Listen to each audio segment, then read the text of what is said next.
হাতের লাঠি তৈরি করো, বাংলাদেশকে রাজাকার মুক্ত করো। আমাদেরকে মেরে তারপরে যে কোনো সিদ্ধান্ত বাস্তবায়ন করতে হবে। We are open to kill. আমাদের এখন মেরে ফেলবে। আমাদের অভিজ্ঞতাগুলো শুনবো, পরামর্শ নিব, কিন্তু নেতৃত্ব থাকবে ইয়াং জেনারেশনের হাতে। দুর্গ হিসাবে গড়ে তুলতে হবে।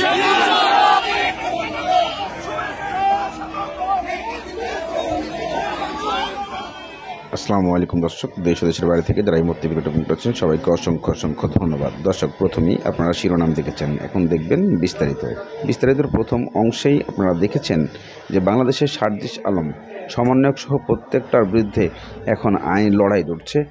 বাংলাদেশের রাস্তাঘাটে সবাই আওয়ামী লীগের নেতাকর্মীরা যে কোনো জায়গায় তাদেরকে মারধর করার পরিকল্পনা করছে এবং চেষ্টা করছে। তবে তারা নতুনভাবে সার্জিস আলম এবং হাসনাত আবদুল্লাহ পরিকল্পনা করেছে প্রত্যেকটাকে প্রতিহত করবে এবং আগামীতে দেশের নেতৃত্ব দেবে এই তরুণ সমাজ, এমন বক্তব্য তুলে ধরেছেন সার্জিস আলম। বাকিটা সব দিশেহারা হয়ে পড়েছে আওয়ামী লীগ নেতারা।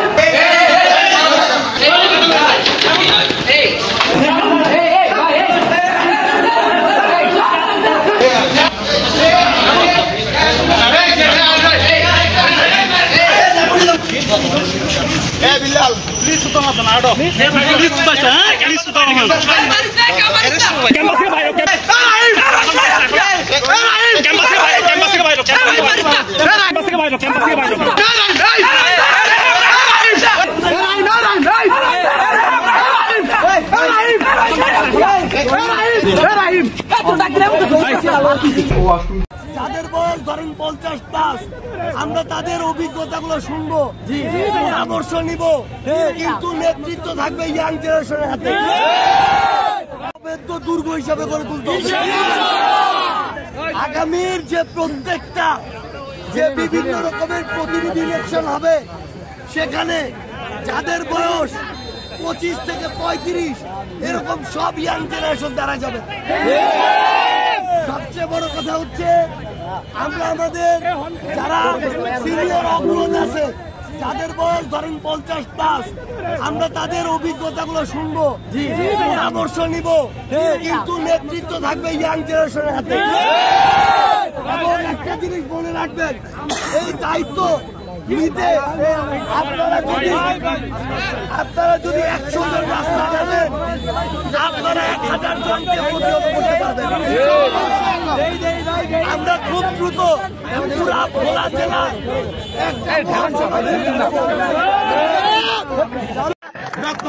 আমরা কামু এক কথাই শেষ। আচ্ছা, আমরা এরকম ছাত্র প্রতিষ্ঠা চাই না, যে ছাত্র প্রতিষ্ঠায় এই দেশটা লুটটা আমরা চাই না।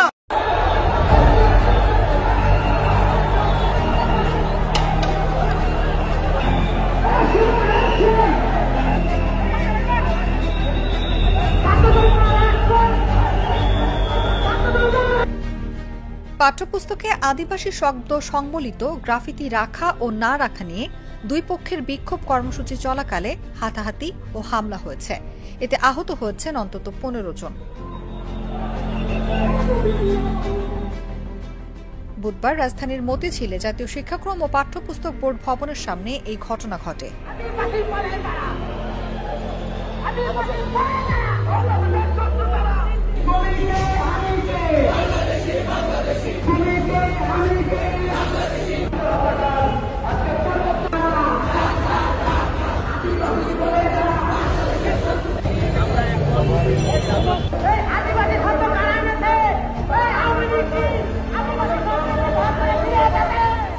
তীব্র নিন্দা এবং প্রতিবাদ জানাই।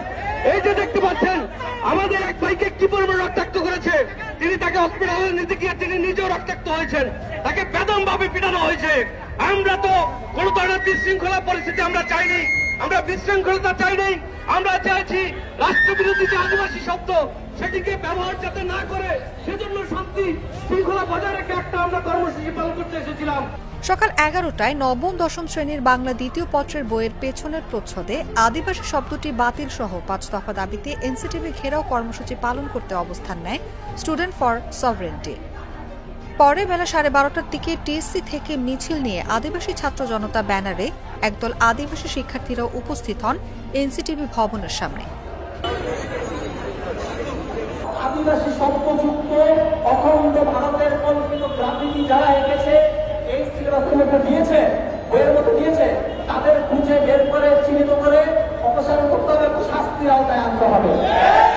এই দুইটা দাবি আমাদেরকে অবশ্যই আদায় করে নিতে হবে, তাইলে কিন্তু আমরা মার ছাড়বো না ইনশাআল্লাহ।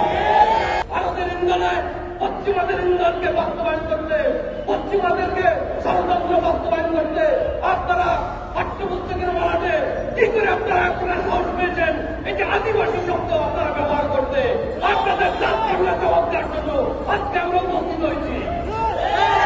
এই শব্দ আদিবাসী বিষয়, এই যে আপনার যে সকল নীতিমালা রয়েছে সে সকল নীতিমালাকে আপনার বাতিলের জন্য সরকারের পক্ষ থেকে যদি প্রজ্ঞাপন যারা বাতিল করে সেটিকে কার্যকর করা না হয়, তাহলে আমরা খুব শীঘ্রই বাংলাদেশের সকল স্তরের ছাত্র জনতাকে সাথে নিয়ে তীব্র থেকে তীব্রতর আন্দোলন করে এই যে আদিবাসী ষড়যন্ত্র সেটিকে আমরা প্রতিহত করবো ইনশাআল্লাহ। দুই পক্ষ মুখোমুখি অবস্থান নিলে আইনশৃঙ্খলা বাহিনী মানব ব্যারিকেড তৈরি করে, কিন্তু দুপুর 1টার দিকে সেই ব্যারিকেড ভেঙে সংঘর্ষ শুরু হয়। ধাওয়া পাল্টা ধাওয়ার মধ্যে উভয় পক্ষের 15 জন আহত হন। সংঘর্ষের সময় আইনশৃঙ্খলা বাহিনী বিক্ষোভকারীদের ছত্রভঙ্গ করে দেয়। এদিকে বিক্ষুব্ধ আদিবাসী ছাত্র জনতা বৃহস্পতিবার সারা দেশে বিক্ষোভ কর্মসূচির ঘোষণা দেয়। অন্যদিকে স্টুডেন্ট ফর সভারেন্টি সংগঠনের সদস্যরা হামলার বিচার দাবিতে মতিঝিল মেট্রো স্টেশনের কাছে সড়কে অবস্থান নেন। এদিকে ঢাকা শহরের কলেজ বিশ্ববিদ্যালয়ে প্রত্যেকটা আবারও উত্তাল সৃষ্টি হয়েছে। বর্তমানে যে সিস্টেম চালু করেছে আওয়ামী লীগ নেতাকর্মীরা গোপনে তারা তাড়া করছে, রাতের অধরাতে তাড়া করছে, সমন্বয়কদের মধ্যে দুইটা গ্রুপ সৃষ্টি করেছে। তাহলে সার্জিস আলম এবং হাসনাত আবদুল্লাহ এরা আসলে কি পরাজয় হবেন নাকি কি বলছে এই জিনিস সূত্র ধরে আপনাদেরকে জানতে হবে। বাংলাদেশে মূলত সার্জিস আলম এবং হাসনাত আবদুল্লাহ সমন্বয়কদের হয়ে লড়ে যাচ্ছেন আগামীর নতুন তরুণ নেতা তৈরি করার পক্ষে। তবে এটা অনেকেই বিপক্ষে দাঁড়িয়ে আসছে, কেননা এখানে আওয়ামী লীগের ইন্ধন। শেখ হাসিনা আবারও নতুন করে দেশে ফিরছেন, এমন মন্তব্যকে কেন্দ্র করে সার্জিস আলম কি বলেছেন চলুন দেখি। এত বড় একটি হামলা হলো, হামলা হওয়ার পরে সেখানে আইন শৃঙ্খলা রক্ষাকারী বাহিনীর অবস্থান অনেকটা বাংলা সিনেমায় ঘটনা ঘটে যাওয়ার মতো, পুলিশ যেভাবে আসে। এরপরে এই বাংলাদেশের মাটিতে আমরা এমন অনাকাঙ্ক্ষিত ঘটনার মাধ্যমে এক ফোঁটাও রক্ত দিতে চাই না। আমরা এখন নতুন একটা বাংলাদেশ চাই, যেই বাংলাদেশের স্বপ্ন আমরা জুলাই অগস্টে দেখেছিলাম। সেইটি যদি আমরা আমাদের জায়গা থেকে বাস্তবায়ন করতে চাই, সবার আগে লাগবে দৃশ্যমান শাস্তি। যে একই বিষয় কিন্তু দুইটা আলাদা পক্ষ, দুইটা আলাদা মত একই জায়গায় প্রোগ্রাম হচ্ছে, সে বিষয়ে অবশ্যই গোয়েন্দা সংস্থার একটা তৎপরতার প্রয়োজন ছিল। এই দুই অংশীদারের আমরা কোন রকম যেই ধরনের ভূমিকা আমরা প্রত্যাশা করেছিলাম আমরা কোনোটাই পাইনি। এরপরে যেটি হলো এই যে হামলাটি হলো, এত বড় একটি হামলা হলো, হামলা হওয়ার পরে সেখানে আইন শৃঙ্খলা রক্ষাকারী বাহিনীর অবস্থান অনেকটা বাংলা সিনেমায় ঘটনা ঘটে যাওয়ার মতো, পুলিশ যেভাবে আসে। এখানে অন্তর্বর্তীকালীন সরকারের কিংবা স্বরাষ্ট্র মন্ত্রণালয়ের কিছু দায় নিতে হবে। কেউ একজন পোশাক পরলো, শপথ দিল, তার যে দায়িত্ব সেটি পালন করতে পারলো না, এবং না পারার পর অন্তর্বর্তীকালীন সরকার বলি, ওই মন্ত্রণালয় বলি, তারা কোনো ব্যবস্থা নিল না, তাহলে এরকম অনাকাঙ্ক্ষিত ঘটনা একটার পর একটা ঘটবে। এরপরে এই বাংলাদেশের মাটিতে আমরা এমন অনাকাঙ্ক্ষিত ঘটনার মাধ্যমে এক ফোঁটাও রক্ত দিতে চাই না। আমরা এখন নতুন একটা বাংলাদেশ চাই, যেই বাংলাদেশের স্বপ্ন আমরা জুলাই অগস্টে দেখেছিলাম। সেইটি যদি আমরা আমাদের জায়গা থেকে বাস্তবায়ন করতে চাই, সবার আগে লাগবে দৃশ্যমান শাস্তি।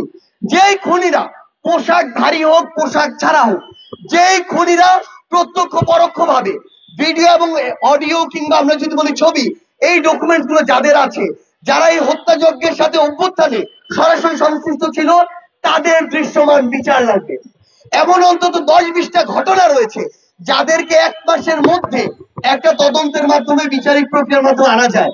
গতকালকে যেই 2টো ভিডিও প্রকাশ পেয়েছে, ওই 2টা ভিডিওর খুনি কারা সেটা বের করতে 3 দিনের বেশি লাগার কথা না। তারপরও যদি এই দীর্ঘসূত্রিতা দেখা দেয়, সেটা এরকম অনাকাঙ্ক্ষিত একটার পর একটা ঘটনাকে ত্বরান্বিত করবে। এখন সবচেয়ে গুরুত্বপূর্ণ বিষয় হচ্ছে ওই ঘটনাগুলোর বিচার করতে হবে। আজকে যে ঘটনা হয়েছে এটার বিচার করতে হবে। এই বিচার খালি এই গাল গল্পের মধ্যে সীমাবদ্ধ থাকলে হবে না, এই বিচার দৃশ্যমান হতে হবে। আজকে আমার কাছে ছবি আছে, ভিডিও ডকুমেন্টস আছে, তারা সন্ত্রাসী কার্যক্রম করেছে, ফৌজদারি অপরাধ করেছে, তাদেরকে কেন এখনো গ্রেফতার করা হচ্ছে না? এই গ্রেফতার করতে কি কারো কলের প্রয়োজন আছে? গণভবন থেকে কলের প্রয়োজন আছে? এরকম তো কোনো কিছুর প্রয়োজন নাই। তাই আমরা আমাদের জায়গা থেকে শুধু একটা জিনিস বলি, যে যেই জায়গায় দায়িত্বে আছে, হোক স্বরাষ্ট্র মন্ত্রণালয়, হোক অন্তর্বর্তীকালীন সরকার, হোক পুলিশ, কিংবা যে কেউ, নিজের দায়িত্বটা যদি ঠিক মতো না পালন করে এবং না করলে তাদের বিরুদ্ধে যদি ব্যবস্থা না নেওয়া হয়, এই অনাকাঙ্ক্ষিত ঘটনা একটার পর একটা ঘটবে, যেটা এই নতুন বাংলাদেশে কখনো প্রত্যাশিত নয়। আমরা স্পষ্ট করে শুধু একটা জিনিসই বলি, আগামী অল্প কয়েকদিনের মধ্যে এটা যদি দৃশ্যমান কোনো বিচার না হয়, তাহলে আলটিমেটলি তাদের প্রতি আমাদের যে আস্থার জায়গাটা সেটা নষ্ট হবে।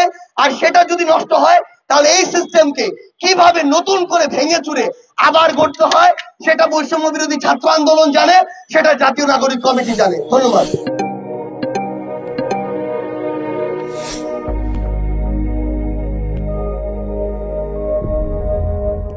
যারা উপদেষ্টা মণ্ডলী হয়েছেন তারা কেউ গরিব মহল থেকে ওঠেন নাই, তারা গরিব মানুষের কষ্ট বোঝা মানুষটা, তারা সমাজের এলিট আপার ক্লাস।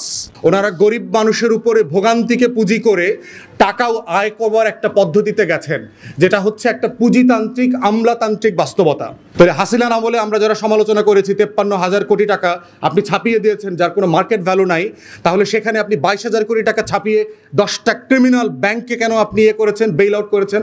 তাদের কিন্তু বন্ধ করে দেওয়ার কথা ছিল। সরকারগুলো ঋণ নেয় কাকে বিক্রি করে, কাকে বন্ধক রেখে? সে IMF এবং ওয়ার্ল্ড ব্যাংক থেকে ঋণ নেয় দলকে বন্ধক রেখে। আওয়ামী লীগকে বন্ধক রেখে ঋণ নিয়েছে, না 20 কোটি মানুষকে বিশ্ব ব্যাংক এবং IMF এর কাছে বন্ধক রেখে টাকা নিয়েছে? তাহলে রাষ্ট্র যেটা হয়েছে ডিজিটাল হয় নাই, রাষ্ট্র হচ্ছে অ্যানালগ এবং ডিজিটালের একটা খিচুড়ি হয়েছে, যেখানে এখন আপনার প্রত্যেকটা ফর্ম কম্পিউটারে ফিল আপ করতে হয়, ওইটা প্রিন্ট করে আবার ফিজিক্যালি গিয়ে ফাইলে জমা দিয়ে আসতে হয়। গণ অভ্যুত্থান পরবর্তী যে বাস্তবতা, এই অন্তর্বর্তীকালীন সরকার দায়িত্ব নিয়েছে, যারা 1700 শহীদের লাশের উপরের দায়িত্ব নিয়েছে, তারা কেন একটা বেইনসাফি সিদ্ধান্ত নিয়েছে? দুইটা কারণে নিয়েছে।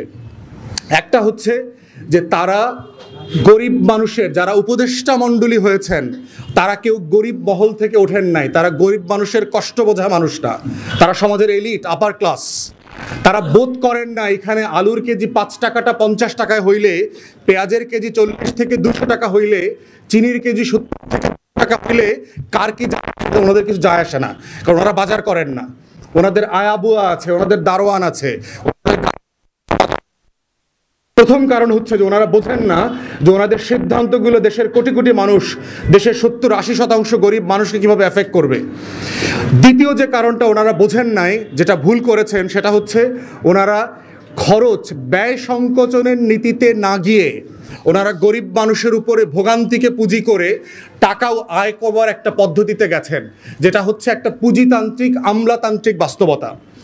এক্সাম্পল দেই আপনাদের, বারবার ট্যাক্স বাড়ে, বারবার ভ্যাট বাড়ছে, শুল্ক বাড়ছে আমাদের উপরে।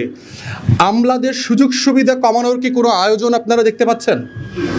বাংলাদেশে আমলারা শুধু গাড়ি পায় না, তার ড্রাইভার এবং তেলের খরচের জন্য প্রতি মাসে 50,000 টাকা সে ক্যাশ পায়।